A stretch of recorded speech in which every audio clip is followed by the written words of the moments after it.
26th. Deborah, would you please call the roll? Here. Number 5. Number 4. Here.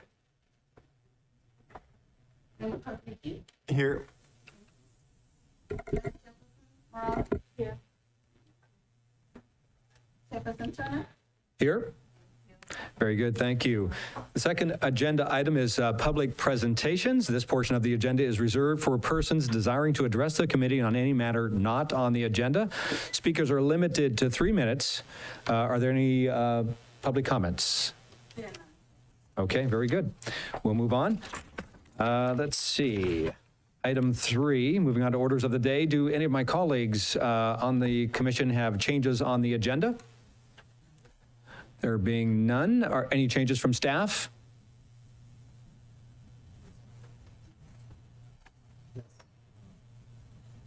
Yes, so we have one change.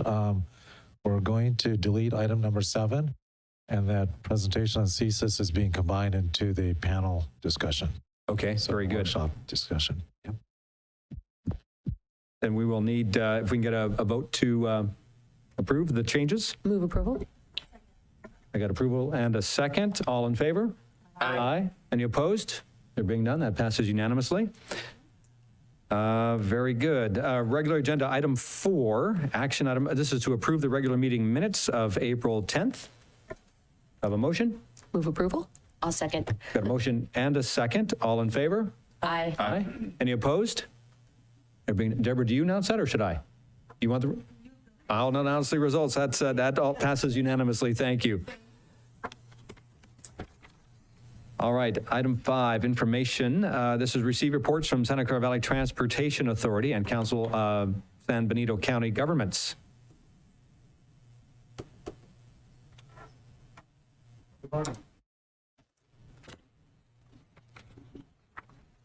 All right, good morning. My name is Casey Emoto, the Chief Engineering Program Delivery Officer from VTA. And so Benito and I guess, are mostly doing this presentation on different updates from our 2 agencies. So I'll start with VTA and the 2016 Measure B sales tax. So to date, as of May, it's generated about $1.65 billion in revenues. And in the most recent month, for the month of May, it generated almost $24 million. So just wanted to share that. Thank you. Good morning, everybody. I'm Benito Abraham. I'm the Executive Director for San Benito Council of Governments. And on the San Benito side, the update is that we have the Measure G. As of last year, we have $49.1 million that were collected. As a reminder, this was approved in 2018. It's a 1% sales tax. 50%, about 50% of it goes for the construction and improvement of Highway 25. So as far as what we are trying to do in relation to on 25, we have started the PNED, or the Project Approval and Environmental Document, that gives us the design and what we are going to do with that project.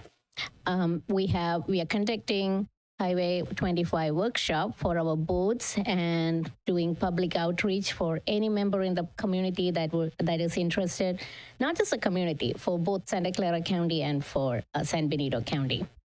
And that's where we are. There is the Highway 156 improvement that is happening. We are doing the public outreach on that, and you will hear about that in a later presentation today. Thank you. By the way, I also want to welcome Supervisor Colin Kosmicki, as he's now part of the board. Welcome, Thank Supervisor. you. Thanks, Bean. Thank you for that. We appreciate that. Any questions? There are none. We're receiving that as an information item, so there's no need for a motion. We'll move on to item 6. This is a workshop. Oh, I'm sorry, you have more? We have a few more items. Oh, okay, very good. Kind of going back and forth here. Okay, very good. I did this once before, I just immediately moved on, so. Try to get through this real quickly, though. So we usually do a high-speed rail update. Chris usually does it, but we don't have any updates for this meeting. Okay. I'd like to cover some of the other things going on. In terms of, last time we came, we talked about a $500,000 community project funding grant that was that Morgan Hill had requested through Congresswoman Zoe Lofgren's office. And so I said that we would come back and have more information. Unfortunately, we don't. We're still working through the details on that. Our request was a $2 million request, so there's a $1.5 million gap. And so we're working through that right now. In terms of some really good news, so the construction contract for the 10125 Phase 1 project is going to get advertised on July 3rd, so next week. So that's really good news. So that's moving ahead. And you'll hear later from David Lovato from our community outreach staff to talk about kind of in general what we're going to be doing in terms of outreach and so on. And we'll probably have more on that at the September meeting of this group. Also, more good news, we're working on the RFP for the engineering services for the Santa Teresa extension. And so the plan is by the end of the summer, that RFP will be out in the street. We'll have an engineering firm on board in the fall to get that work started as well. So I know that we're trying to, get that one, try to get caught up with the other one as much as we can, but we're working on that. The other part of that also is that we are going to be submitting for a Trade Corridor Enhancement Program grant through SB1 and this next cycle by the end of the year to fund the right-of-way and construction phase for the Santa Teresa project. And we learned recently that Caltrans is going to be submitting that grant application for us. So that's good news as well.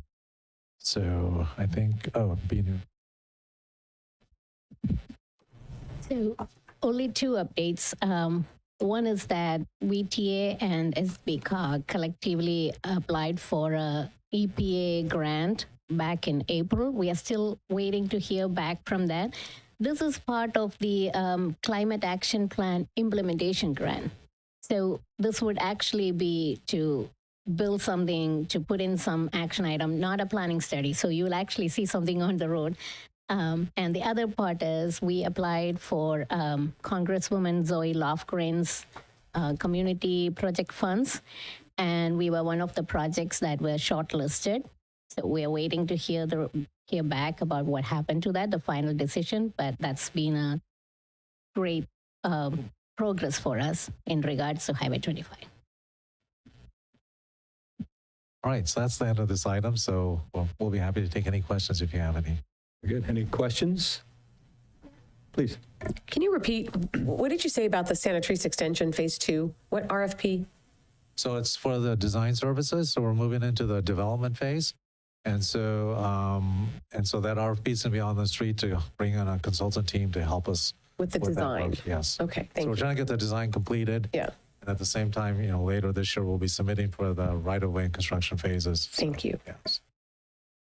Okay, very good. Any other questions? Real quick, since I'm newer back in the mix here, Highway 25 had come up at the prior COG meeting. There was talk of a 15-year updated timeline, but then that's not necessarily clear. And I've had some questions from the public on the timeline for Highway 25. So I was just looking to see if there's any clarity on an actual number.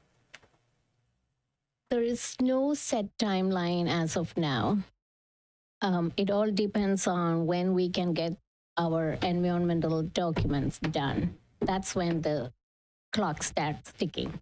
Until we have environmental documents, we cannot go for asking for more money. We cannot get into design. We cannot get into right-of-way or any of the other things. So that's next Mobility Partnership meeting. We are going to do a workshop on Highway 25 specifically. So more details to come then. Okay, thank you. Yeah, I just thought about something based on your question on Mayor Blank or Director Blankley's question about the next phase for the phase 2. And I said design services, but when we procure the design services, it covers everything through design, including the environmental clearance. So we hire a design firm, and then that design firm has environmental subconsultants and all those sort of things as part of the whole team. So we're basically going through the entire Caltrans delivery process, all the way through design is what the plan is. So I just want to make that clarification. Thanks. Very good. Thank you. Any other questions or comments? There being none, there's no public comment on this item. And so we'll move on then to item 6. This is a workshop on SB 743, project development process. So I'll start it. So this is,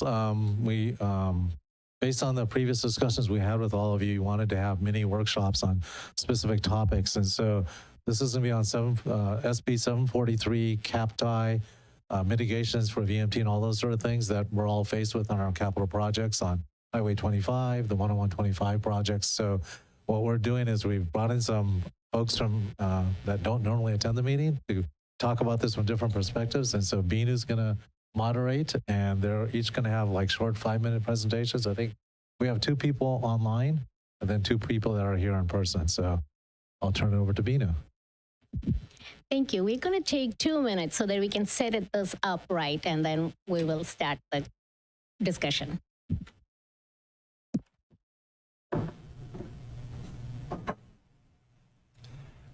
It said 15 years last time.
So, as Casey mentioned, this is in response to what the board directed us earlier this year to do mini workshop series so that you can get more understanding on specific projects. So today we are bringing you a panel discussion on some of the topics. It's not a project, but what you should be aware of in terms of where our goalposts are.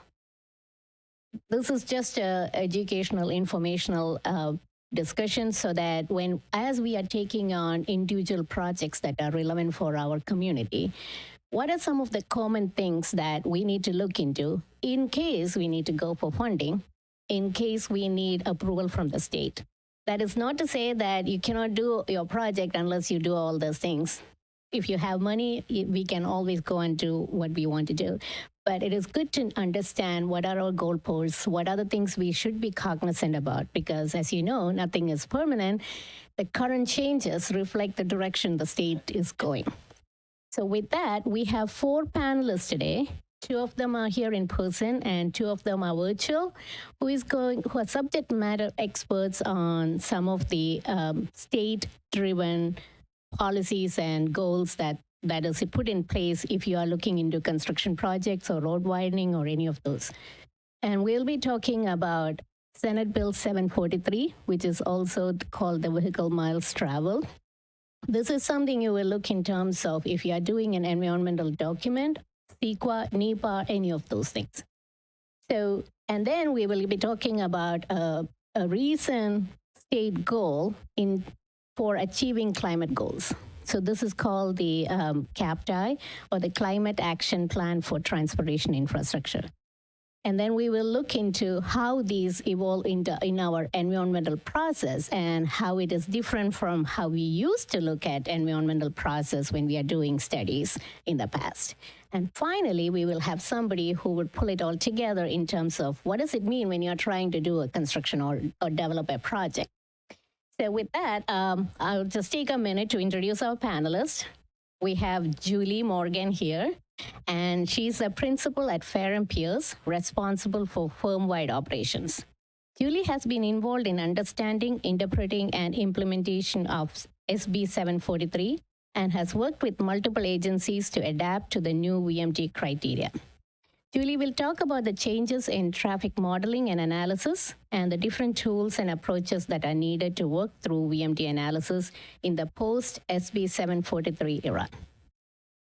And next, we have Mark Long. He's going to be virtual today.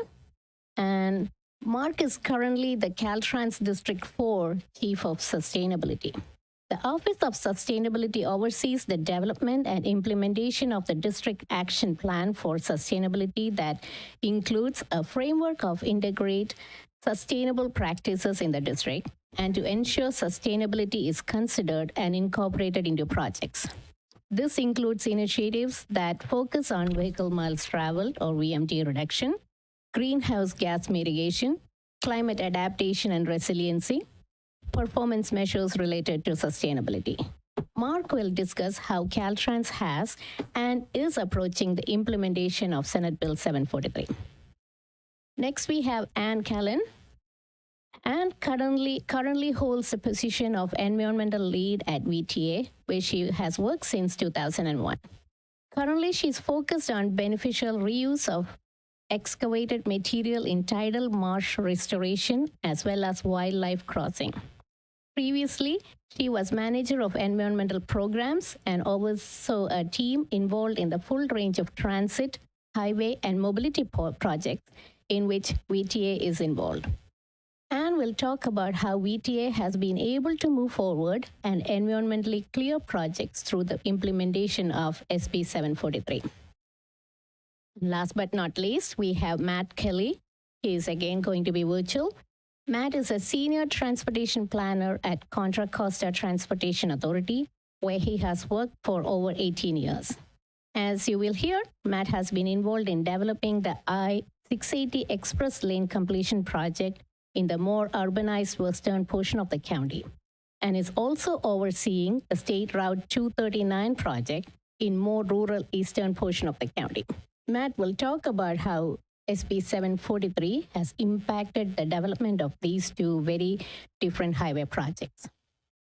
So we are going to start with Julie, and if I may make a suggestion to hold your questions to the end so that they have a chance to go through their already prepared slides, but there will be a chance for all of us to have questions and have a discussion.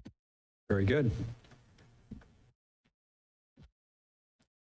Well, good morning, and thank you for having me. Thank you for inviting me. It's nice to be here. So as Binu said, I'm going to be speaking from a kind of a practitioner's perspective and go back a little bit to give some overview on where, how we got to this point and what are the kind of the rules and guidance that we're working within. So as Binu noted, this was really triggered by Senate Bill 743, which was passed over 10 years ago now, actually in 2013. It took a while to implement, and so it actually came into implementation in 2020. Just as a reminder, the intent of that law was, as stated, to balance the needs of congestion management with other goals that the state had. And the three goals that they specifically mentioned were to encourage more infill development, to encourage more use of active transportation modes, bicycling and walking, predominantly for public health reasons, and finally, to encourage more reduction of greenhouse gas emissions to help the state meet its climate targets.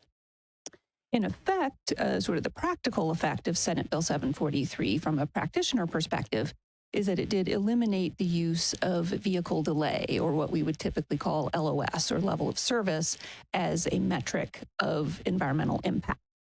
And instead, what we are now instructed to use, or the guidance says we should use, is this measure called VMT, or vehicle miles of travel. So that's really shifting the focus not from congestion and delay measures, but more toward measures of total amount of vehicular travel. And that applies really to all types of projects that undergo CEQA review. For today's purposes, I know we're going to be focusing primarily on highway projects or roadway infrastructure types of projects. When we're applying that concept of VMT, or that metric of VMT, to roadway infrastructure projects, we get into a concept that's often called induced VMT. And that's really a concept that applies some of the basic underlying principles of economics about relationships between supply and demand, and applies those same concepts to vehicular travel. So the basic idea would be that travel, for all of us and for any type of travel that we do, there is some cost associated with it. There's costs both in terms of financial costs, and there are also costs in terms of the time that it takes us to accomplish that travel. And so the basic concept of induced VMT is in situations where the costs of travel decrease, there can be that humans tend to then consume more travel, right? So as costs go down, there is some demand, and that demand will go up because the cost of that travel has declined. So that's really the concept of induced VMT. So when we're applying that to the concept or to the idea of a highway project, the question would be then, will this project change the cost of those travelers' experience? Primarily, that might happen through time. Will it increase travel speeds or allow people to travel at faster speeds and therefore at less time? And therefore, will that then induce more travel? Will it encourage people to take trips that they might not otherwise have taken, or to perhaps take longer trips than they might otherwise have taken? So that is really the concept of induced VMT.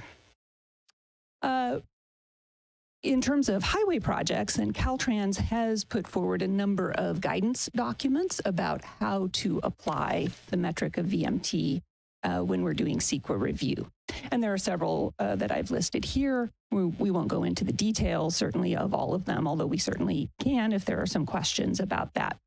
But we can just say for now, there are a few different quantitative methods. There are travel demand models, computer models that have been used for many years to evaluate the effects of projects, and those are often used to evaluate VMT. And there is also something called the NCST Induced Travel Calculator. So that's a very simple tool that was developed by Caltrans and UC Davis to basically get to that effect of, if you add lane miles to the system, recording in progress, how much VMT will be induced. So in practice, as Caltrans has applied their tools, they have said that in general, any amount of induced VMT will cause a significant impact. So when we're evaluating projects on the state highway system and where Caltrans is the lead agency for environmental purposes, their guidance says that in general, any amount of induced VMT will be considered a significant impact and therefore will require mitigation. The types of mitigation that are generally available, when we're working under CEQA, we do need to be able to provide evidence for our conclusions. And so that's why it's important to have some background documentation and research into the effectiveness of different VMT reduction strategies. One of the primary sources of information about that is this handbook that's up on the screen. It's often called the CAPCOA handbook. You'll hear that a lot. CAPCOA stands for the California Air Pollution Control Officers Association. And so that is simply, that's the state agency that sponsored the research that went into this handbook. But this handbook contains data on a wide range of types of strategies that can be used to reduce VMT. Those strategies really, I would say, fall into two primary categories. One category would be strategies that change something around the built environment. So that could be strategies around building bicycle lanes, for example, or in places where there's a lot of transit service, maybe adding a transit-only lane to a road, or even strategies related to land use change, maybe adding more infill housing to an area that doesn't have much housing, or adding jobs in an area that doesn't have many jobs. So those are all examples of strategies that are in that sort of built environment category. And then the other main category of strategies that are associated or documented in this handbook would be strategies that we may traditionally call like TDM strategies, transportation demand management strategies. And those are more focused on economic or behavior change. So perhaps giving people free transit passes, or giving people more information about what kinds of transportation options are available to them, or giving people incentives to carpool. So those are more economic types of strategies that we might call TDM. So those are basically the two categories of types of strategies that are available and documented in this handbook. And also documented in the handbook are guidance about under what circumstances and in what context are those strategies most effective. So just quickly, and I know we have limited time, so just to wrap up some of the implications and how we're applying those concepts to highway projects, especially highway projects in more rural areas.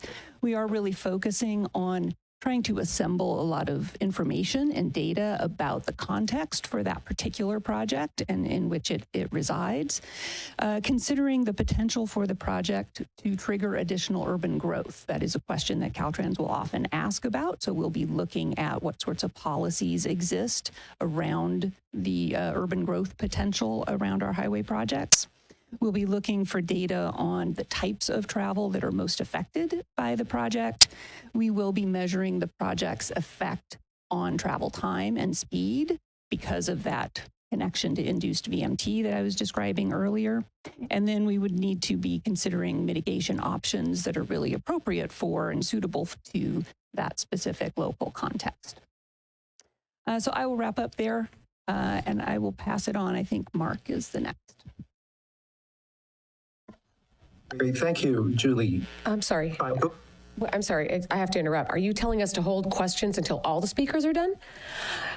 Oh, that's going to be very hard because I won't, I mean, this is a lot of information, but if that's how you're running this, okay.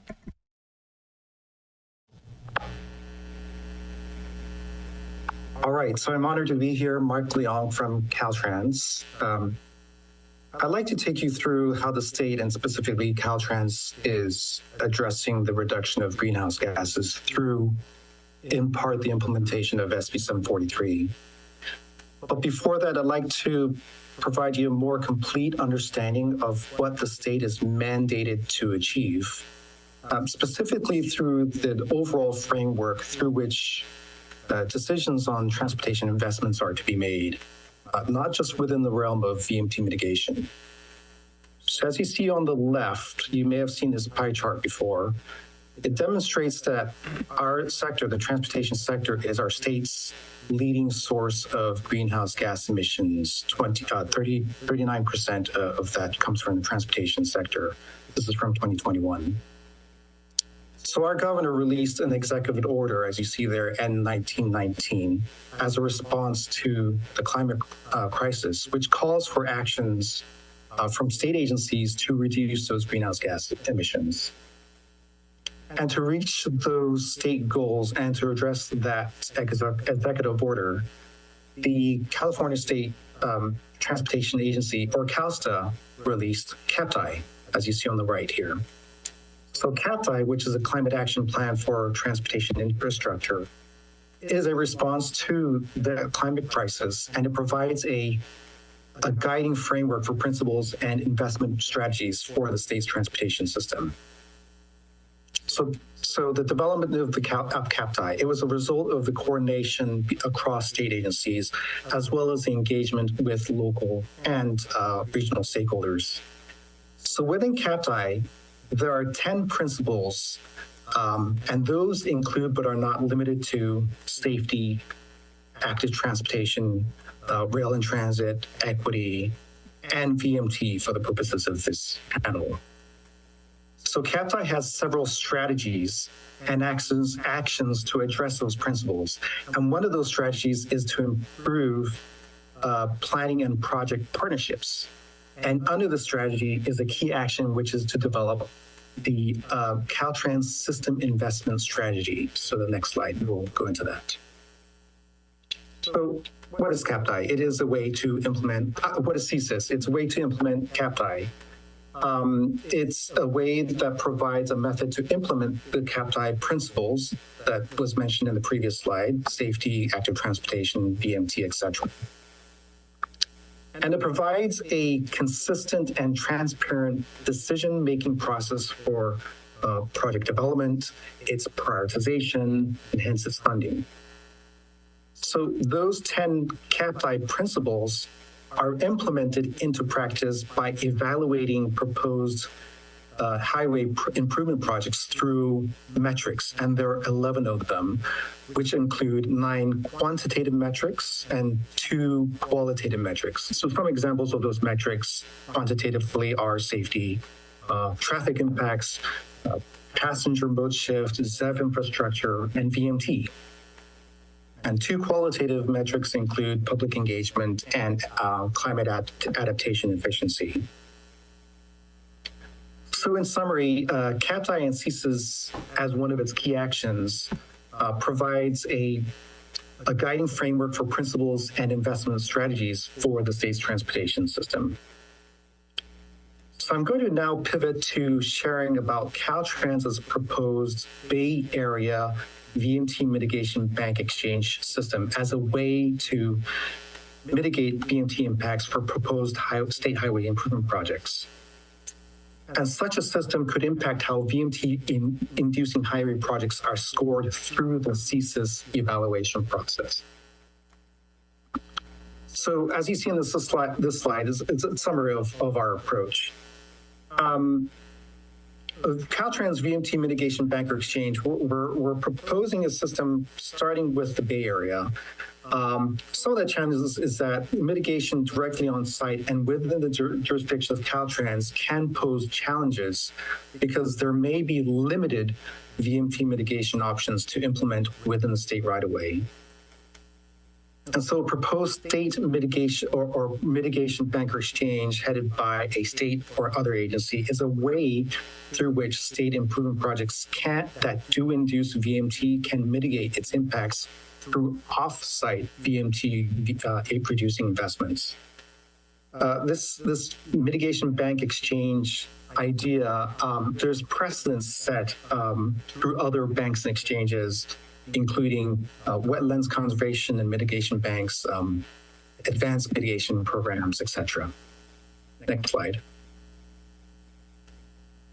So this generally shows how a VMT mitigation bank or exchange generally works, where a VMT-inducing project, and in this case, a state highway improvement project that is inducing VMT, say Caltrans is the lead agency, provides credits or from a selection of VMT reducing projects, puts credits into a bank or exchange that is managed by either a state agency or MPO, depending on the jurisdiction, or a joint powers authority.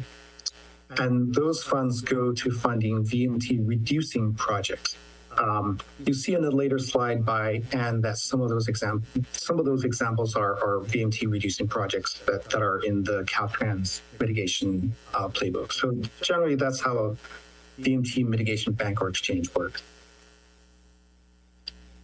So in the last slide, the next slide here.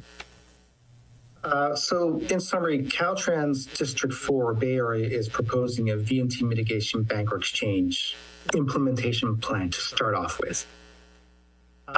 There's going to be significant coordination that is required to be able to have a Bay Area mitigation bank or exchange, and that coordination is going to require coordination with our MPO, MTC, and certainly our Bay Area county transportation agencies, including BTA, and possibly other state agencies, including CalSTA. We're carefully looking towards the development of other VMT mitigation banks or exchanges, or the feasibility of such banks or exchanges, including BTAs and others around the state. And we anticipate that this bank or exchange that we're proposing for the Bay Area could be used as a guide or a model for other banks or exchanges throughout other regions in California. And in summary, a bank or exchange could allow for projects that may induce VMT to score potentially higher in the VMT CSIS metric. So we've procured funds to develop a VMT mitigation bank or exchange implementation plan, and we're going to be soon going out to bid. We're quite excited about this and happy to take questions at the end. So now I'm going to pass it over to Anne. Actually, you know what we're going to do? We're going to call an audible here. We are going to ask questions after each presentation because there's just too much to try to come back to. So we're going to take questions on this item first that we just heard. Then we'll go back to the first item, then we'll advance to item the third. So Councilmember or Member Blankley? I couldn't focus on this because I had questions on the other. So if you want to That's start with okay. this one, you go ahead, and then I'll go back to it. I'm very upset at how this was structured. I am sorry. That's okay. But we We're are gonna- the board. This is supposed to be for us. To not be able to ask questions after each presentation is ridiculous to me. But Okay. we're going to do that now. And so do any other members have questions? Yes, please. Okay, Mark, in trying to follow along and not being at all an expert like all of you are, if the purpose of CAPTI is to keep people from traveling, and you're a rural county that has a high volume of commuters that travel because of the lack of affordable housing. You mentioned housing and jobs when rural counties were discussed. Does that mean that if we provide more housing and local jobs, that will give us banked VMT mitigation money that could help support the expansion of the highway without having to have a commuter lane or a bike lane or a train lane, all the things that we've been discussing? Because I'm trying to connect how the housing and jobs helps mitigate the CAPTI requirements. Does that question make sense? Okay, so Mark, can you help me on that? Sure. So if I could expand a bit about the more of the mitigation banker exchange. For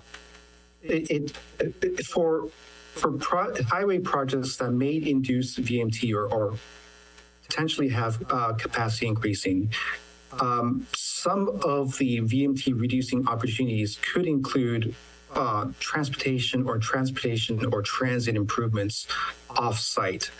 And I believe in another area in California, down south, they are looking at mitigation options, including housing or affordable housing off-site. So jobs, housing balance, that's one of the opportunities that a mitigation bank or exchange could address. I'm hoping I'm understanding your question correctly. Yeah, you do, and what I'm kind of alluding to is that we have an unusual amount of commuters in our community, and the CAPTI and VMT requirements have basically stopped the project of Highway 25. I mean, it stopped it. We're having to restart it and apply all of these requirements, and I'm trying to find a more creative way, because what's happening in our community right now is we are the affordable housing for the Bay Area, and it's being pushed down on us, and we don't want it. I'm just going to be honest. We want to stay a rural community, and I know that this is the state's, policy, but what we're doing is impacting another community to house them. And then we have we've gone from a commute, and Dolores, I'm sure, sorry, Councilmember Morales, if you go to the Bay Area often, we've gone from something that would take 40 minutes to get to the San Jose or 45 minutes to get to the San Jose Bay Area, and now it's taking up to 3 hours and sometimes more. So you're adding traffic that's sitting and emitting, emissions. And if we just added a lane to Highway 25, we could reduce that traffic. So I'm just trying to wrap my head around all of this and find, are there ways, because we want our community to be economically prosperous, but we don't want it to just, I hadn't been to the Bay Area until yesterday for a long time. The amount of incredible high-density housing is impressive. I don't see that being the future of San Benito County, in my opinion. So I thank you for this. I have more questions, but I'll yield to others to make their statements. Anyone else? I've got some questions as well, but please go ahead. Yeah. So I would echo what Supervisor Currow has said. Fully agree. I think my standpoint on this whole thing, VMT, CAPTI, is how do we push back as a rural community, find exemptions for being a rural community, because the logic is not there, and there are conflicting, I would say, hypocritical policies going on with the state here, where we're being told, within 10 years or so, we're all going to be driving electric vehicles, yet at the same time, these policies are being pushed on us that conflict with that goal. Because if we're all driving electric vehicles in 10 to 15 years, Highway 25 is going to take God knows how long, what's really the point is kind of where I'm at. So for me, this is more about how do we push back against this? How do we find exemptions for a county like San Benito? This project, Highway 25, has been in the works for decades, long before these principles even arose. And it's just frustrating because now that we're finally we were supposed to be getting moving on Highway 25, the goalpost sort of analogy that Binu mentioned keeps getting pushed farther and farther away. And so for me, it's just how do we find a way to be found exempt from these policies? How do we advocate? I see Speaker Rivas's representative is here. How do we advocate for a shift that is taking into account practicality in these state policies, and the fact that we are a bedroom community that's not going to change anytime soon. We also want to be a rural community here, and we're being expected to provide a growing amount of the workforce to Silicon Valley in particular, yet we're being forced to really go down this overly idealistic pathway that really doesn't do anybody any good, because no one's going to stop driving their cars. Let's just be realistic here. I know I'm making a larger statement, but I would like to really see more of a push toward advocating for a more realistic shift at the state level, so that we actually don't have to go through these overly cumbersome practices that, again, if I'm driving an electric vehicle and everybody else is driving an electric vehicle in 15 years, then what environmental impact are we really talking about? I don't have a problem with the infill part. I think we all want to see smart growth, smart development. But when it comes to the vehicle miles traveled with highway projects in particular in a rural community like ours, none of this makes any sense to me. And I'd like to see a shift toward more advocacy against these policies and exemptions. Thanks. Member Blankley.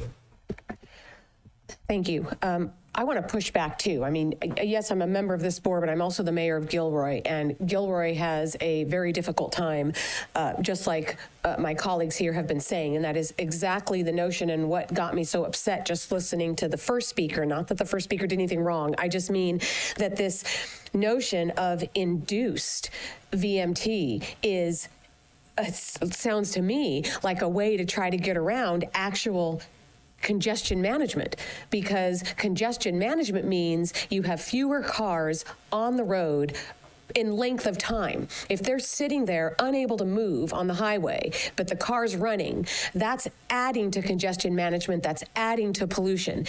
If you're going to now use a new term called induced VMT and say that, oh, if we make it more efficient to travel by car, then that's actually going to make you want to use your car more. And so that's how we're then going to attack this. Well, that makes it worse for communities like ours who do not have housing job balance. So just like my colleagues are saying from Hollister, from San Benito County, we too in Gilroy, because we are the most affordable place to live in Santa Clara County. It doesn't make us affordable, but it makes us the most affordable. And our job growth isn't there. We can't make that happen. We are trying to get job growth, but what the state is pushing on us and all cities is housing. And so more and more people are moving farther and farther away from the job center, which is Silicon Valley. So the only way to address getting people out of their cars is to have adequate public transportation. And that's not mentioned. I haven't heard that mentioned yet in this. So how this is going, to me, is not at all addressing congestion management. And it's very frustrating to be from a city that doesn't have access to, I venture to say that every single one of us in here drove to this meeting. I know I did. There was no other way for me to get here. And so to try to punish me or to punish whatever the state is trying to punish for using your car when you don't have a choice to get to the things that you have to do. I didn't come here to, to go to Disneyland. Right? I came here for this meeting. I have to be here. I had to drive. And that's how it is for people who have to get to work.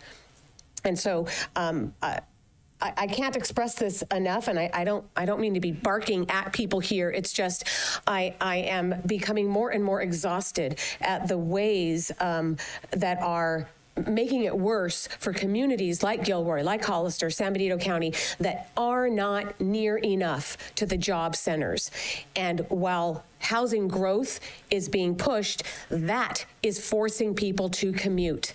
That's what forces people to commute. And if the highways don't improve, you're not going to get to congestion management or environmental or any betterment in the environment.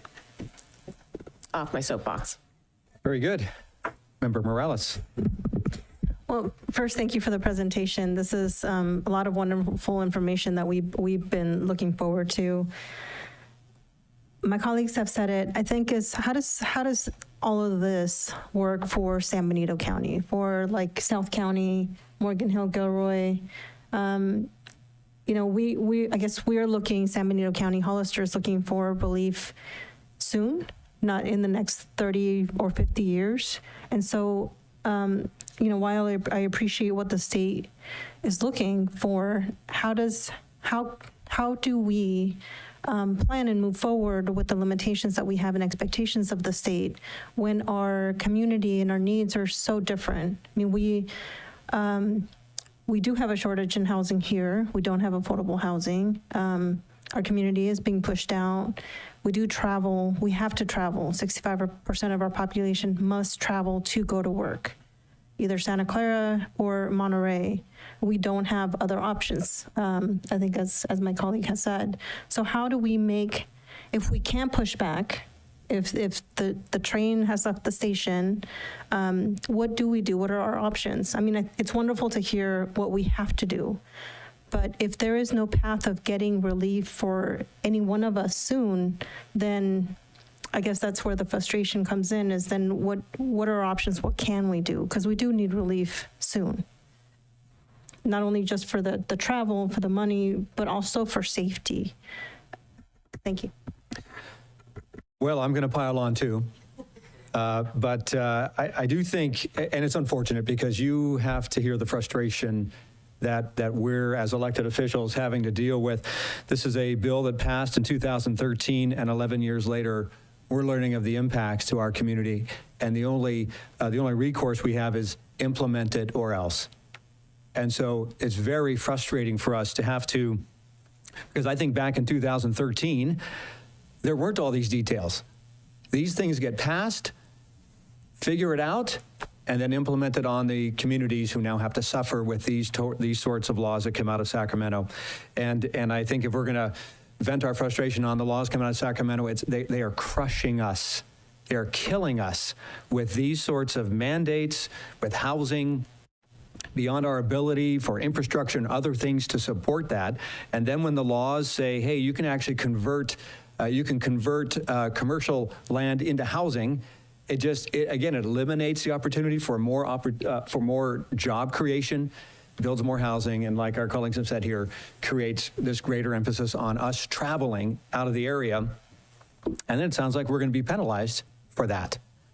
Someone said earlier, hey, this induced VMT will create the opportunity for more travel so that we can be penalized for more travel. It is what it's sounding like.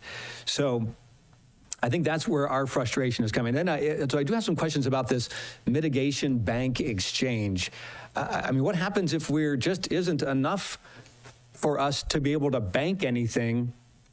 What are the penalties to the communities who don't have that option? Can anyone answer that? Is that Mark?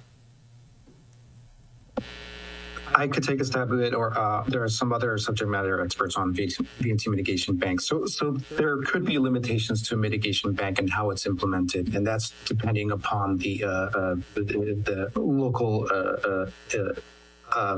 situation. So yeah, there may be limitations to that. I'm not sure if any others can be adding to that discussion. Thanks, Mark. I'll add. So under CEQA, you can mitigate, but at some point, maybe you don't reduce the impact to a less than significant level. In an EIR, you write a statement of overriding consideration, and you state why the project is going to move forward, despite the fact that you cannot mitigate completely due to economic reasons, due to whatever reason. So there is a way to still move forward, but you do have to go that extra step under CEQA. Well, thank you for that. I just don't believe it'll be that easy. And I understand. My guess is we'll probably get denied. Somewhere along the way, it'll be, nope, sorry.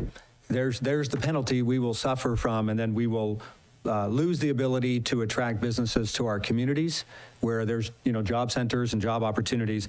And again, forcing more people to travel.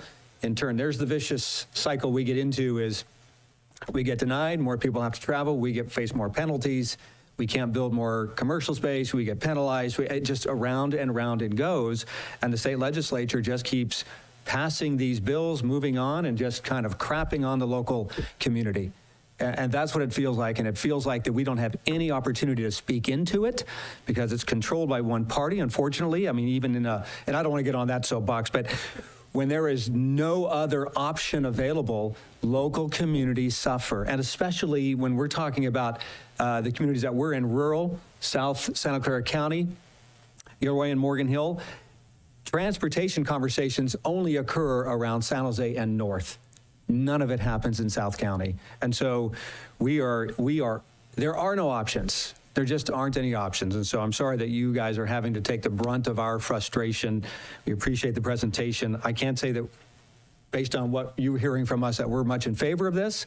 And probably, which one is Assembly Speaker Rivas's rep?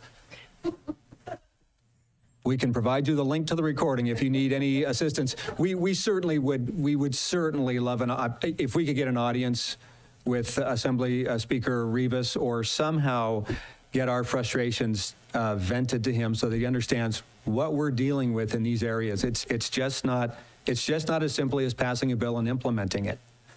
There's significant impacts that we suffer with. So I'll get off my high horse. And any other questions or comments? There being none. Do you have any other? We want to go back. Were there any questions? We do have the first presentation was made. Were there any questions pertaining to that we want to address before we move on? And here we are at 10:30. Meeting's over at 11. We're going to race right through it. Any other questions on? Please go right ahead if you have questions. My questions were really getting into the data and how the VMT is calculated, and I'm not going to get into that because I think we've made our point. The point is it is a vicious cycle, and the cycle is causing more congestion, and it's pegging our community against each other because we have no control to fix it. And that is making our community have heated conversations when we know we don't have the power to fix this except through some sort of coordinated legislative relief that could help us. We don't want to add, I personally, I'm not going to speak on behalf of the board, but personally, I don't want to add to climate issues, but I do want to make sure that we are ensuring that our residents are safe. I like that we're hitting the safe word because the amount of travel and the unsafe driving because of our congestion is atrocious. You have people driving on the sides of roads to pass people. You have people that are cutting off people.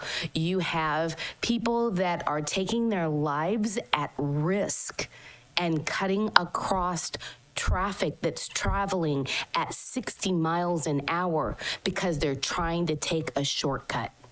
And all we see in the costs in our community is a huge increase in our EMT and fire because of having to respond to these incidents. So the ramifications are fiscally hurting our community immensely and driving wedges between us because the only way to fix some of this is truly negotiations of exemptions through legislation. Thank you. Sorry. Yeah, and just to echo that, but also just add on, my question and statement, I guess, is how do we formally advocate for some change when it comes to VMT, particularly for rural areas and pushing for exemptions. And I would just pose whether, members of this board are willing to take it to their bodies and push for some sort of formal, message to be sent to the legislature that this just isn't working, and we need to urgently address it. Thank you. How would we address that? Is there a recommendation on what we could do to somehow address the legislature about this? I can start, but I think there are others who can help complete this conversation. First of all, I want to say that this is exactly the conversation we are hoping to have, because up and down the state, we are having identical conversation from almost every rural agency. This works for some areas better than for others.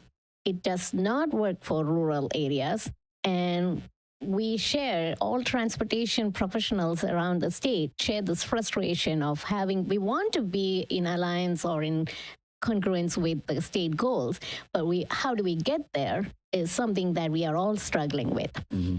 And the first step of that is creating awareness so that maximum number of people is aware of it. What's the issue? Because if you don't understand the issue, then we don't even know where to start. We don't even know what we are fighting against. And if we don't know that, we just get frustrated when projects doesn't happen. We're just saying that, the project does not ever get built. We are talking about it for 2 decades and nothing happened. This is happening in the background, and it is not because that nobody wants the project done. It's because the steps to get there is so cumbersome, and we need to have the quantity of people either advocating for change or pushbacking or coming up with some creative solutions so that we can find a middle ground. That's exactly what we are hoping to happen at this podium. So the fact that you are all talking about it and understanding this is like the first step in the direction. And then next step is we have a united front, and then we take that messaging on how it is hurting our community to anybody who would listen, who are in a position to make a difference. And that momentum would help us. So it's all about getting that momentum and knowing what are the steps we need to do there. There is no answer, because if there is an answer, everyone around the state would already be doing it. Right. But this is the right approach. Yep. Well, timing is everything, obviously. Yeah, so my question is KCMO to VTA. So I think that's why this body was created. And so we've made some inroads, like in terms of getting funding to the 10125 interchange and those sort of things, because all of you have advocated, right? We've had briefings with Assembly members Rivas and others. And so I think that's sort of what needs to happen, I guess, if what I'm hearing from you. And so your group could direct the staff to go do some research, look into options and figure out a path forward. And this could be when we were setting up this panel, we had other speakers. We just couldn't get people at the end of June, middle of summer and so on. So we were already thinking about, okay, what's the part 2 for the September meeting? Because you guys had asked us for workshops, mini workshops at the subsequent meetings. And so your direction to us at this meeting could help us form the agenda for the next meeting. And we can report back to you on what we learned in terms of options. And maybe between now and the next meeting, we could set up other briefings with Assembly Speaker Rivas and others too, to make sure that the message is being heard. Do you need that in a formal motion, or can we just say, hey, we would like based on the conversation you've heard us all talk about, would you please go get those options for us? That's all we need is, just some direction from you. Okay, is everybody on board with that? Okay. Yes. Yeah, you would, please. We do have 2 other presenters here, so. Yes. Okay, so yeah, thank you for that. Hey, yeah, exactly. You ready?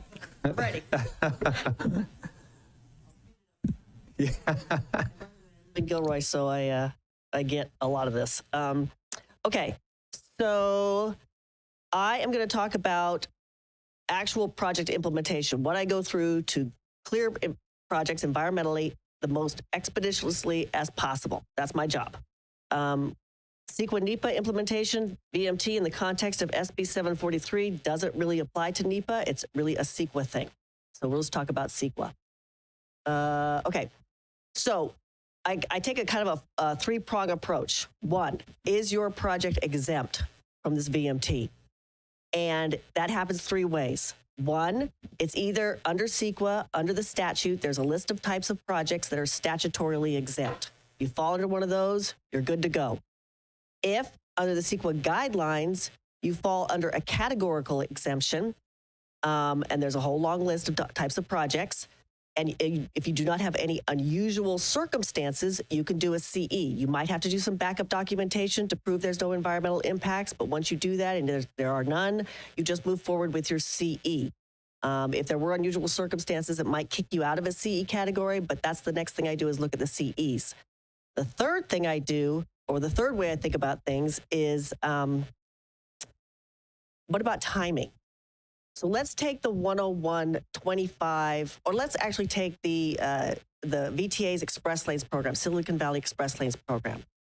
Those were cleared several years ago environmentally, and they are being implemented in phases. If CEQA and the courts never intend for CEQA to keep being reopened. So if your project is cleared and you don't really have any design changes as you go into final design that can cause additional impacts, new impacts, substantially increase the impacts you've already identified, then you're good to go. You don't need to keep reopening the CEQA document. And in the case of these various phases, we have not. So to date, VTA has not mitigated for VMT for any project at all. The 101-25 project, which includes 7 miles of widening of US 101 from 4 lanes to 6 lanes, was cleared in 2013. The design was far enough along at that time where I think that if, as we move into final design, I do not think we would have to reopen the CEQA document. And I advocate during the environmental process that you have a design that's advanced enough to have meaningful environmental analysis and also not so far along where you can have meaningful stakeholder and public input. So they don't say to you, well, you already designed the project, right? You already made up your minds. But that it's designed far enough along so that as you move into final design, there are not big changes where you have to open up CEQA again. So that's one of my kind of strategies. So 101-25, going back to that one, where are we at? Yeah, there you are. Sorry, not doing the slides at the same time. Phase 1 was different, right? So we designed the ultimate interchange back in 2013, but when we moved forward with phase 1, we had to tweak it because we're not building the entire ultimate interchange. So the tweaks were enough of a design change to have to open up the CEQA document. Every time you open up a CEQA document, you are subject to challenge, legal challenge again. So you kind of want to avoid that. So in this case, we did an addendum. SB 743 was on the books now. We had to look at VMT, and the process is, I then look at, there's a third way. I look at the exemptions under OPR, the technical advisory. So there's a whole bunch of exemptions, like you're mentioning, for projects that do not require VMT analysis. So I go through those. Does it apply? Does it apply? Does it apply? And in the case of 101, the phase 1 project, yes, those exemptions did apply. It's not capacity increasing. There's no general purpose lanes added, no HOV lanes, so on and so forth. We're simply replacing an interchange for traffic operational improvements. Traffic signals replace stop signs. So there's nothing that induces VMT. So we did the VMT analysis. It showed we didn't do the VMT analysis because the process is you write to Caltrans, you give them this list of how you think the project can apply for these exemptions. They look at the district level, they look at the headquarters level, they go, all right, we agree with you, and they send a letter back saying, yeah, no VMT required. So that's what we did for US 101 phase 1, that improvement project. Okay, next slide, please. So I thought this was interesting. I mean, this is a mitigation playbook through Caltrans. They say they don't really use it so much. There's other resources out there. But what was interesting about this playbook, and you can find this elsewhere, is there are a whole bunch of mitigation measures, and they kind of tell you what VMT reduction would be if you implemented them. So for example, if you had transit subsidies, you could possibly implement your VMT impact by 20%. And so a rideshare program, 15%. I mean, these are ballpark numbers, but these are calculated in a calculator from LA Metro. So, and there's a variety of calculators online where you can play with them and you can kind of see what different mitigation strategies, how far it would get you down in terms of your impact. But again, like I mentioned, just briefly, if in an EIR, you can have the impact ultimately. You will have to do a statement of overriding considerations, and you're subject to lawsuit, right? You're subject to legal challenge. So, but you're subject to legal challenge no matter what, but right? During the challenge period. Last slide. Again, I agree. The future, everybody's driving electric cars. We're not spewing out air pollutants, greenhouse gases. So what's the deal? Well, and I'm not sure 100% I agree with this, but SB 743 is not just about the greenhouse gas thing, right? It is about infill. It's about increasing multimodal transportation options for folks. It's about facilitating mixed-use development. So it's kind of a package deal. So even if you deal with the greenhouse gas thing, you got this other stuff left over to deal with. So that's kind of where you're at. And with that, I sped it up. So there you go. Thank you for that. Okay. Yeah, it does feel like it's pushing for the greenhouse gas reductions. It's also forcing communities into what we're saying rural communities don't want. Infill, high rise, high density, all of those kinds of things that really take away the charm and characteristics of a rural community. We face that in Gilroy and in Morgan Hill as well. I know they're facing it here. And so thank you for the presentation. I'll open up to any questions. Member Blankley. So even taking away any subjective desires, right, about charm or rural or all that stuff, just removing all of that, to me, the biggest contributor to an induced VMT is having housing over here and the jobs over there and no viable method of transportation in between. No one from Gilroy is going to ride their bike to the Silicon Valley, okay, or from Hollister, and we know that traffic keeps coming. So that is the biggest inducement thing there, and that's probably the biggest beef we all have, is because this just makes no sense for places where the jobs, I mean, you could look at it as, like you said, multimodal transportation, mixed developments, all of that. If that housing isn't balanced with jobs in communities that don't also have public transportation options with a frequency that people can actually use, this induced VMT thing is just a way to call it something else.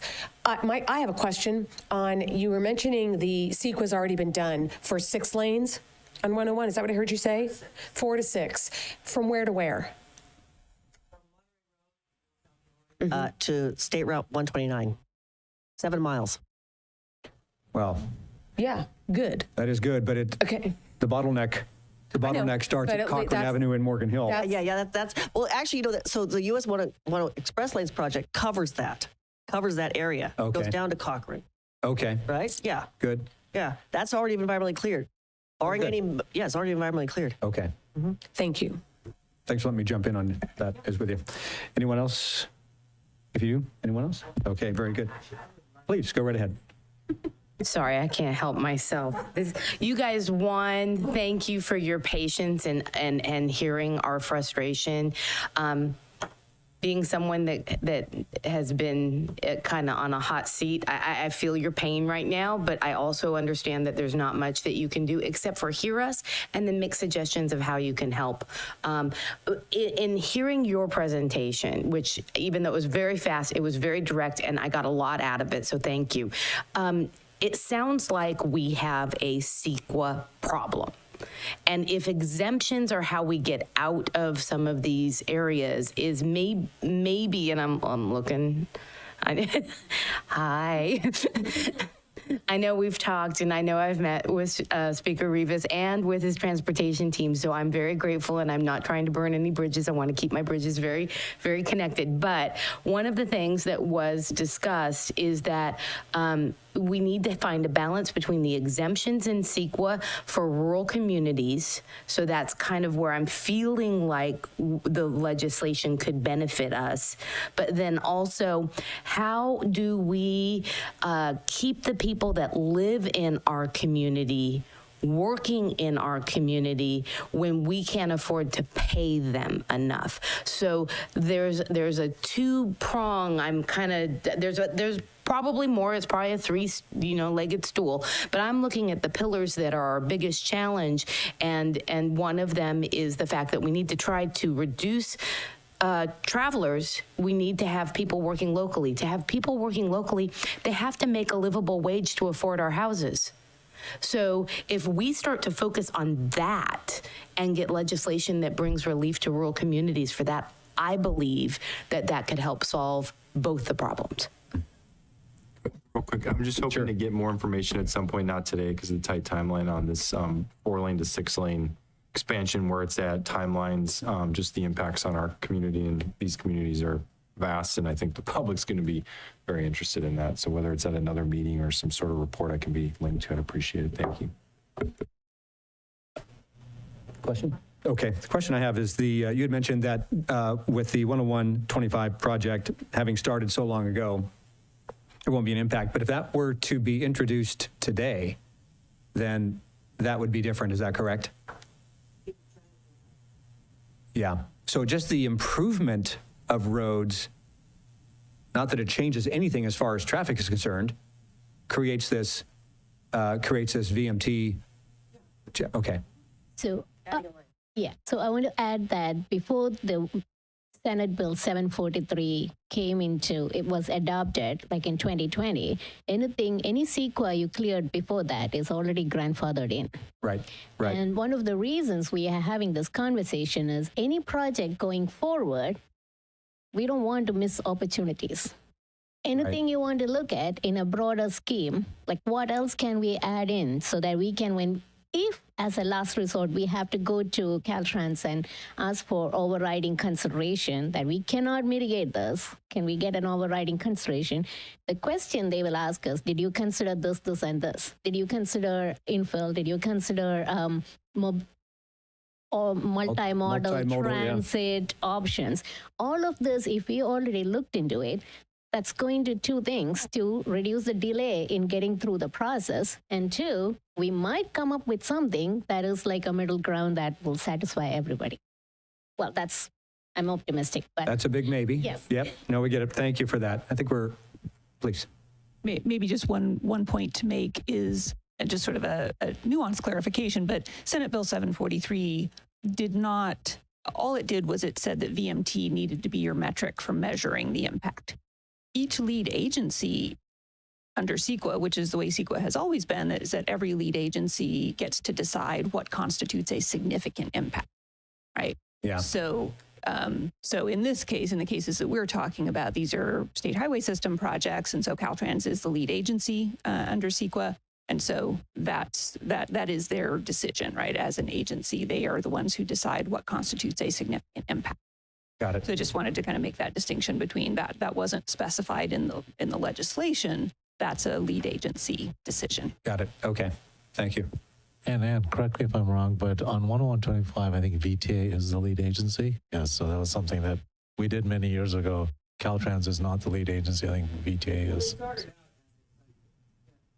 Yeah, CEQA only. They started out as it, but we switched over. But we follow the Caltrans standards. But it was done so long ago that the VMT thing didn't come up, except for the phase 1 thing. But then we were following the Caltrans. Got it. Okay. Right. Very good. Okay, I think we're ready for the next presentation. Good morning. My name is Matt Kelly. I work for the Contra Costa Transportation Authority, sister agency to VTA up north, you guys. And before I get started with my slides, I do want to say, or let you guys know, first on the San Benito County folks, the Rural County Task Force, which I'm not sure if you guys remember, but it's all the rural counties in the state. Nevada County is leading a VMT study on behalf of the Rural County Task Force to really dive into the issues that you guys are talking about today, like induced demand. What does that mean in a rural area, and how does it affect projects in these rural areas. So I would strongly recommend working with Mike Woodsman up there in Nevada County on find out what he's doing with his study, because they all have the same concerns as you guys. But let me jump on to my slides, because what I'm going to talk about is some projects that we've at CCTA have had to deal with in the last couple of years that have been subject to the SB 743 and CEQA process. So first, I'm going to talk about something that you guys are familiar with, express lanes on I-680 in Contra Costa County. We have express lanes everywhere except for a 7-mile segment in the northbound direction, kind of through Walnut Creek and through the Highway 24 interchange. We have a southbound lane, the entire length of the county, express lane. We have an express lane, in the Danville, San Ramon area, and an HOV lane north of Walnut Creek. So the goal is to fill that gap in the northbound direction. As part of the CEQA process, we developed 4 alternatives that focused on reducing or closing that gap. And in the slide, the gap is that kind of pink hatched area. Next slide, please. Oh gosh, sorry, I didn't realize we had to load all these items. So we looked at several elements as part of closing that gap and dealing with the congestion. One option is to shift our southbound lanes so we can fit a new express lane going through that interchange. The linchpin is really the 24 interchange and the BART structure that flies over because of the columns. There's not a whole lot of room in there to weave lanes through. Another project which operationally really impacts congestion in a positive way are braided ramps north of the interchange at the North Main Treat on and off ramps. There's a whole lot of weaving movements going in there that basically start the 680 congestion in the PM, and it cascades from there, down into Danville and onto Highway 24. And those braided ramps would really have an impact there. So that's a major part of this project. The lane addition is actually adding a new lane through that pink section.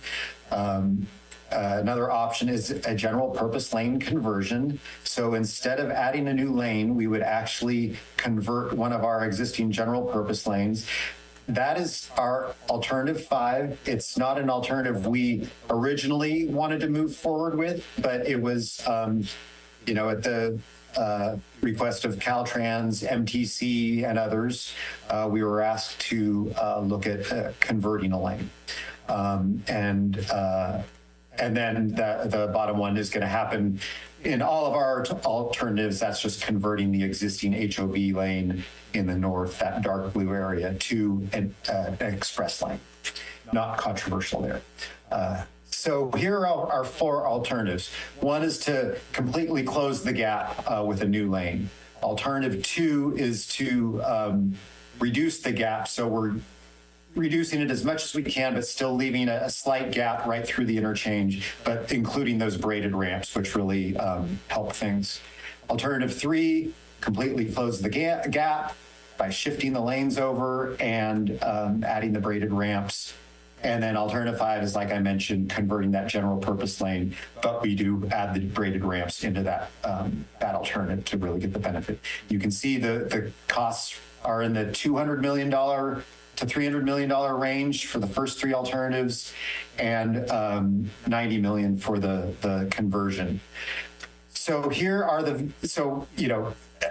as part of that induced travel, we had to figure out how much new VMT would be produced by adding a new lane, those first 3 alternatives. We couldn't use the NCST calculator that was talked about earlier because at the time, express lanes weren't a type of facility that could be run through the calculator. So we had to come up with our own calculation and kind of walked Caltrans through that process because we were the first express lane in the state to go through this process. So we came up with a methodology to calculate that new VMT. It ranges from 82,000 to 100,000. And the three alternatives, all three of which require the VMT analysis and mitigation. And that alternative 5, the conversion, is VMT exempt, wouldn't require any of the analysis. Next slide, please. So as part of that mitigation, we had to come up with, a plan to reduce that mitigation. And we started this when the very first guidance came out from Caltrans. And at the time it said, you must mitigate every single VMT created by the project.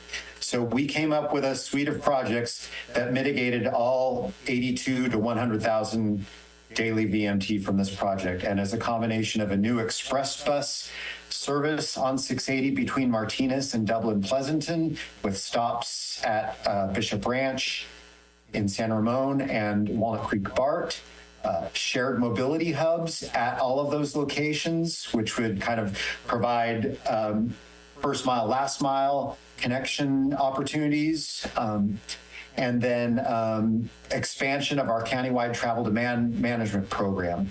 So we've always had a robust TDM countywide program. This would expand that. And so you can see the costs there. And here's adding everything up, looking at the 4 alternatives and the total costs, including that mitigation. It doesn't quite double the cost of the project, but it comes close to doubling the capital costs. And then you can see alternative 5 is just stuck at the $90 million. So that is our 680 project, and we closed the comment period on our draft environmental document on Monday. And so this fall, because Caltrans is the lead agency, but CCTA is managing the process, Caltrans will be the decide on what is the recommended alternative. So we'll be working with them through the fall to come up with that. So we really encouraged our residents in the area to comment heavily on the alternatives, because we want to make sure the public is heard on this. So next slide is our State 239 project. We just started this we started this back in 2005 when we received an earmark for State Route 239, which does not exist today. It's a new state route. So we've been studying it since about 2014. And basically the definition of the route is a connection between Highway 4 in Brentwood and I-580, 205 area in Tracy. It would be the ultimate project, which we're calling the Tier 1 project, would be a 4-lane highway between those 2 points, about 17 miles. And would basically, the goals would be to improve access between our very rural eastern Contra Costa County and western San Joaquin County, and then connect down to the Tri-Valley area to support goods movement through the corridor, but also lessen the impacts on Byron. If you know Byron, it's a tiny little town right in the middle of the corridor, and it gets every single truck that goes through town, right through people's front yards. And improve access to the Byron Airport, which is part of an economic development plan for East Contra Costa County to increase jobs out there. So the Tier 2 project is a project that would ultimately be part of that full highway project, but it also has independent utility, and it meets all of those goals. So it's less than 4 miles. It would connect the existing Byron Highway, which is the route that all those trucks are using, with Vasco Road, which is what they're trying to get to, because that connects you to Highway 4. And those are more developed facilities. So this would be a 2-lane connector that would connect those 2 roads, provide access to the Byron Airport, and like I said, provide independent utility and get those trucks out of Byron. So where we're at today with, I think I have one more slide on this.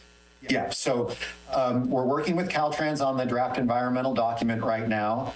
And, once you kick off that process, you are subject to all the VMT rules. And we are going through it with Caltrans on this one, because while we understand the Tier 1 project, yes, it's going to produce a lot of VMT in that corridor. And because it's a very rural corridor, there aren't a lot of VMT mitigations. There's no transit currently. We are proposing transit and bike and ped routes alongside the corridor, but it's limited. So the Tier 2 project, and we are arguing this with Caltrans tomorrow, is that it doesn't increase VMT. It actually reduces the travel distance by providing that connection point between those two routes. Caltrans, according to their calculator, which, the calculator is supposed to be for freeways, this isn't a freeway, does say this will increase VMT. We are trying to argue that it doesn't. We cul-de-sac part of the Byron Highway, so it forces people on the new bypass, the new route, the shorter distance. This is what we're going through on a new project in a rural area that has you talk about safety. There's tons of safety issues in this corridor. Not a lot of jobs. Everybody's got to drive to Walnut Creek or Oakland or San Francisco or Silicon Valley. So a lot of similar characteristics as kind of the 25 area. Just wanted to let you know, what we're going through in order to get these projects approved by Caltrans, because ultimately, when they're the lead, they make the call. And I don't want to put Mark on the spot, because it's not the district that makes the call. It is the Office of Sustainability and headquarters that make that call. So you really have to work closely with them and really kind of walk them through your project and make them understand why it is a relevant project for your area. But it's not easy. I will warn you, it's not easy. They do not like findings of overriding consideration, and like someone said earlier, they will make sure I think it was Ann, they'll make sure you look at every possible mitigation you could possibly think of.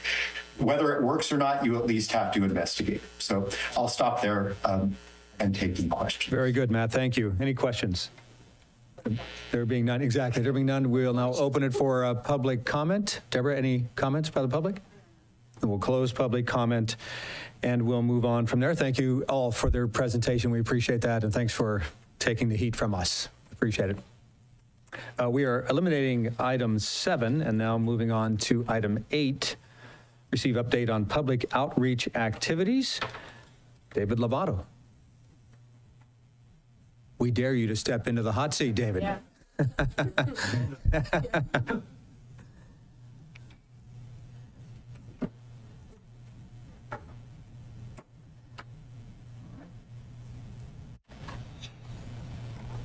Hello, everybody. There you go. Hello, everybody. David Lovato with VTA's Public Outreach. I'm a Morgan Hillian, so I know all about where exactly that bottleneck at Cochrane is. Luckily, I live off of Cochrane. So. Oh, yeah, you made it. All right. Well, thank you very much. I'm here to give you a brief overview of outreach, what's already started, and a little bit of what we're kind of already planning to do as far as the outreach before construction, during construction, because it's important that we are reaching out to the right people, coordinating with 2 different counties, 2 different Caltrans districts, and those meetings have already started, so we're kind of all on the same page. So I'm going to go ahead and read my notes so I don't miss anything. So again, we're here to talk about a brief outreach. With the goals here are really to engage our stakeholders, making sure that we raise awareness of the project and that of its importance. Also, we're going to inform our stakeholders, communicate the project's purpose, process, the timeline, the impacts, and the benefits. We're also going to gather input. During construction, we get a lot of feedback, concerns, questions. It's important that we, in a timely manner, respond to those questions, whether it's from a driver, whether from a business, or elected officials who are getting the calls. We want to be able to respond to you, so we're going to do that in a timely manner. We're going to, we're in the right slide, okay. As far as our key stakeholders, in previous outreach presentations to this committee leading up to now, I think it was Kathleen Podrasky before sitting here speaking with you, identified multiple key stakeholders to ensure a comprehensive outreach engagement is already planned. And now I'm taking the reins for as long as needed. I'm looking forward to breaking ground soon. Those who have are directly impacted have been identified. We're talking about residents, schools, businesses, property owners, and key officials. Also interested groups like the Chamber of Commerce, our VTA riders, senior communities. We're also the general public, our commuters, our business truck drivers are going to be coming and going on these roads while we're still trying to make new roads and new off-ramps. Outreach coordination has already begun with San Benito County, Santa Clara County, and our Caltrans districts 4 and 5. Next slide, please. Thank you. All right. To effectively reach our stakeholders, we developed a multifaceted outreach approach. We're talking about tabling events, social media campaigns. We're going to distribute fact sheets in multiple languages, which are already available. We're also going to be updating our project webpage, and we're also working on our partner websites with the 2 different counties, making sure that in one county pushes to the VTA website, because that'll be always updated in real time. So that has already been discussed with San Benito County. We're also going to be hosting public meetings. This is before construction. Pre-construction public meetings are very important. What we plan to do is host 2 in person, 1 Zoom. The reason why 2 in person is because we want to make sure not only are we addressing the city of Gilroy residents, but also because of the impacts to Gavilan College. They have also offered to host a meeting, and we will be presenting at Gavilan College to talk with the students, with the faculty, because we're, this project for 10125 closes off 2 main accesses. My son plays golf there, so I am practicing how to get to Gavilan with those 2 roads not being accessible. So I'm kind of going through the motions that the public's going to have to go through. Again, for the tabling events, I wanted to just mention that we will be tabling for the Gilroy's National Night Out. I want to thank Member Blankley for inviting me to that, so I'll be there. For pre-construction meetings, we're looking at late fall of this year. So those will be scheduled way in advance. Your offices will be notified, so you can help partner, post, and push that out. Obviously, the 2 in-person meetings will be in Gilroy. And then we'll have the virtual option for those who are in Hollis or San Benito County that want to participate without being able to drive to Gilroy. Next slide, please. Okay. Next slide. There you go. Okay, that's all right. All right, so we also wanted to provide you a simple chart showing the 2 different projects and where their timelines fall in as far as construction activities. I think that was one of the recommendations from this body was the coordination of overlapping projects. And I'd like to say that the San Benito County 156 project will have their lane shifted for the new lanes before construction of the 10125. So that's good news that there's going to be that final shift in lanes will be in place. That'll help the flow of traffic while we're working on the 10125. Next slide, please. Okay.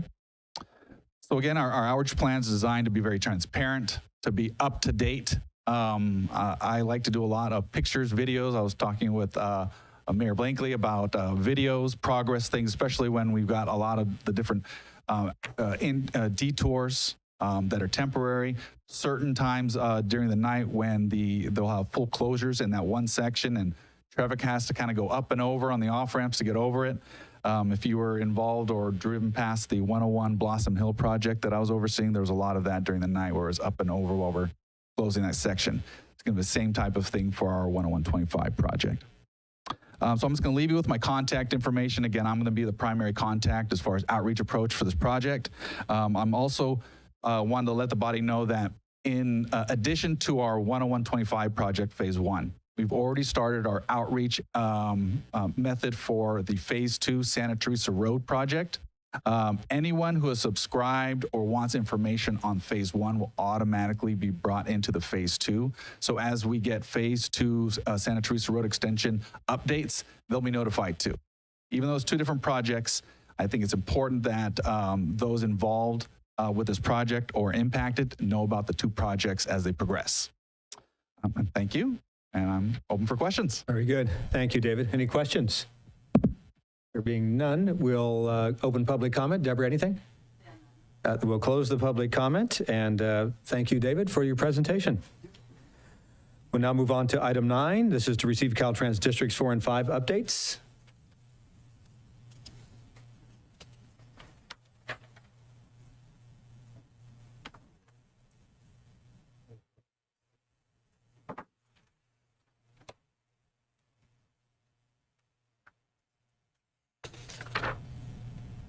Well, good morning.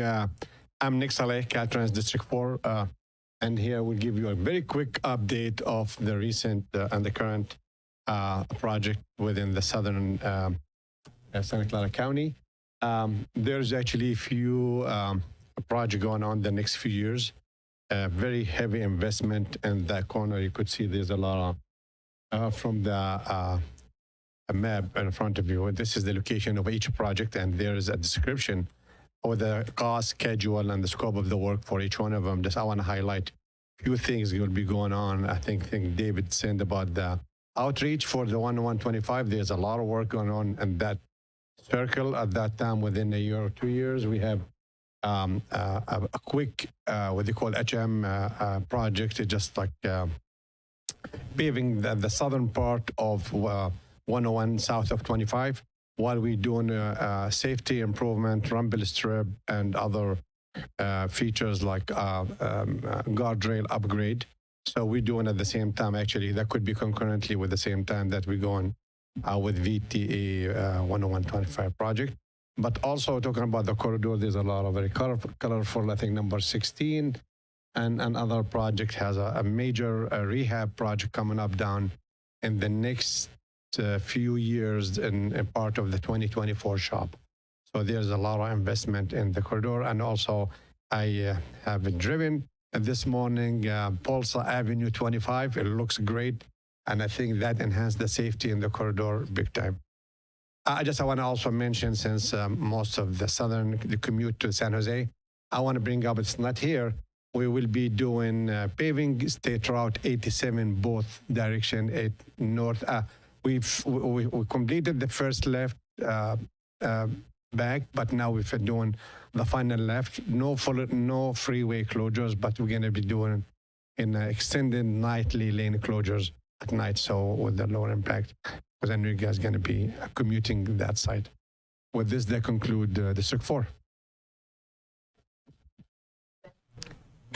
It's impacting when we leave VTA board meetings because they're so late. So I'm just letting you know. But it's okay. Yeah. Mr. Chair, members of the Mobility Partnership, Richard Rosales, Caltrans District 5, Deputy District Director for Project Management. We have 4 projects listed as highlights in San Benito County. I want to mention a couple of them. One, Mr. Lovato already mentioned, Highway 156 Improvement Project. We're gearing up for a road closure of Union Road connecting 156 for some work there. I think it's scheduled for 3rd week of July. It'll be approximately 8 weeks. And then after that, we would be able to shift some of the traffic or shift the traffic over to the new lanes. So you see that work ongoing now, a lot of white pavement going down. So when that shift is made, then we'll be able to work on the connection at Mitchell Road. So switching to the other side. So that's good news. So once the traffic's on that new lanes, at least I think it's going to be in 1 lane each direction, though. It's not going to be the full 4 lane. That won't be completed yet. But the advantage is we will not have the connections to the county roads. So we'll be able to remove those no left turns on those county roads at that time. And that should help tremendously. The second project wanted to highlight was the Route 25 project, gearing up, working with Samuel Cog on another workshop in September. And so at that workshop, we're hoping to continue our discussion on the CAPTI and SB 743 inclusions into how that affects the alternatives of the project. So looking forward to that moving forward. So that concludes my report. Any questions? Very good. Thank you. Any questions, please? At COG, I brought up the question of the Union Road detour and the fact that there is a right turn from 156 onto 4th Street, which brings you into that detour. There's a stop sign right there, and I know I'm repeating myself, but there's a stop sign right there to turn left, and it has no cross traffic.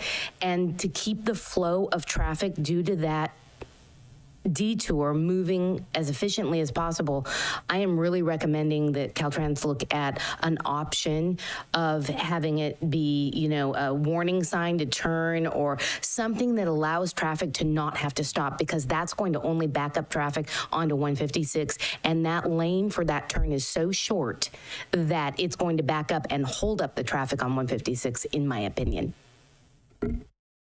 Thank you. Yes, I know we are looking at that. I saw the notes from the meeting.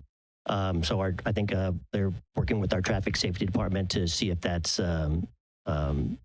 possible. So we'll get back to you. Thank you.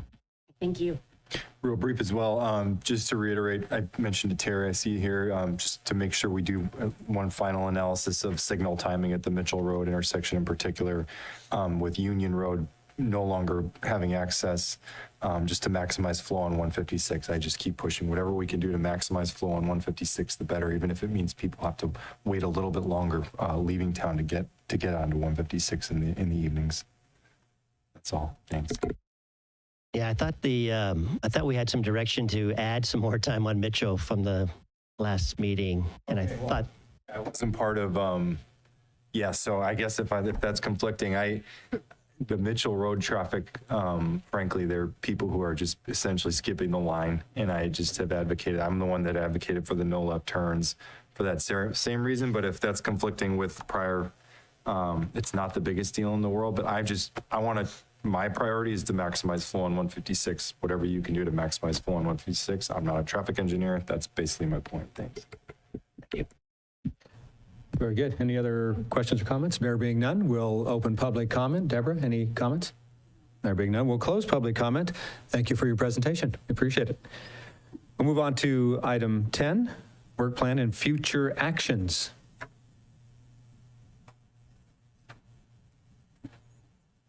Thank you. Thank you. This is Casey again. So this is the work plan. And so the main thing on here is the proposed dates for the upcoming meeting. The next meeting on September 11th, and the last one of the year on November 20th. So this is an action item to approve this, or maybe it isn't. Very good. Any action item, isn't it? I believe it is, yes. Yeah. Yep. Any concerns by anyone with regard to these two dates? I'm good. Very good. I'll look for a motion to approve. Motion to approve. Second. I have a motion and 2 seconds. All in favor? Aye. Any opposed? There being none? That's unanimous. Very good.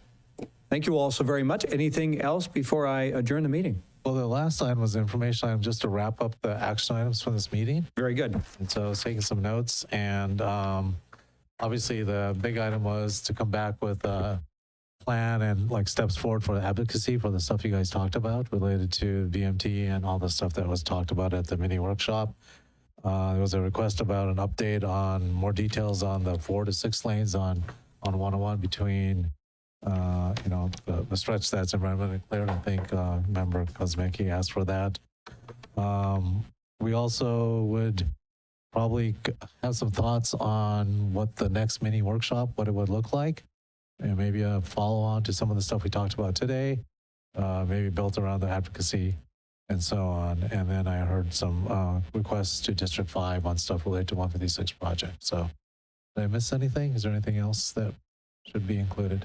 Not missed, but I'm left a little wondering, are we talking to Speaker Rivas or elected officials, or are we talking to the lead agency that's making these decisions, which is Caltrans? How are you going to make that distinction for us? I would hope that between now and our September 11th meeting, we are more focused on who and how and now to make these advocacy.